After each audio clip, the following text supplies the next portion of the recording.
Symbolizes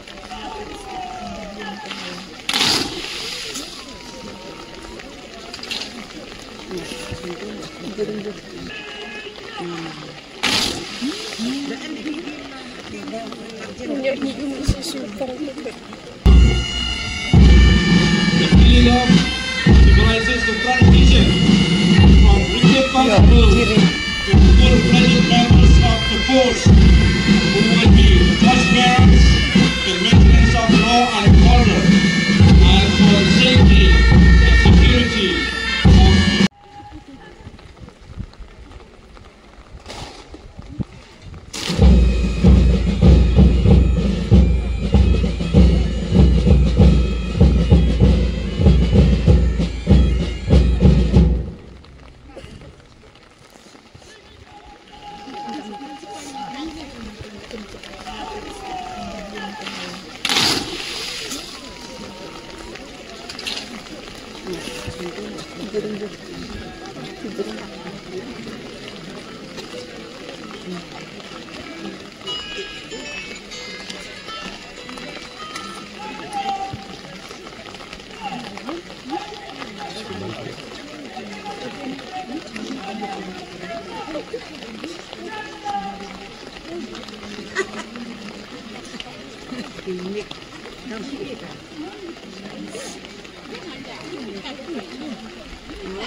penduduk nak penduduk nak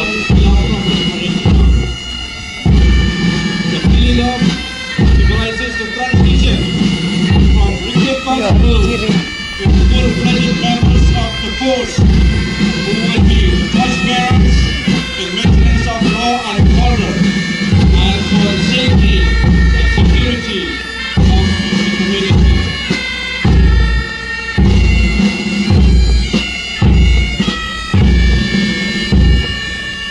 The names first passing out today are from left to right.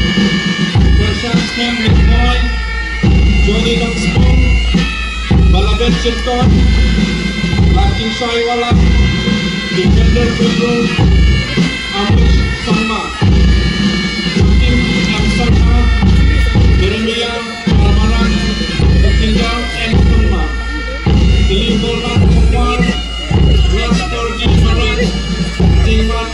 Marat, Rokisan Mahagoni, R.G. Borel, Jadi Donald A. Sangma, Diken Gabriel Mauri, Gulmanki Lakyang, Adik Star Lingdong, Malinki Sangma,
yang kerajaan. Wilson Sarwan. District Power. Saint Peter Sarwan. Transfer Smith Sarwan. Johnson now.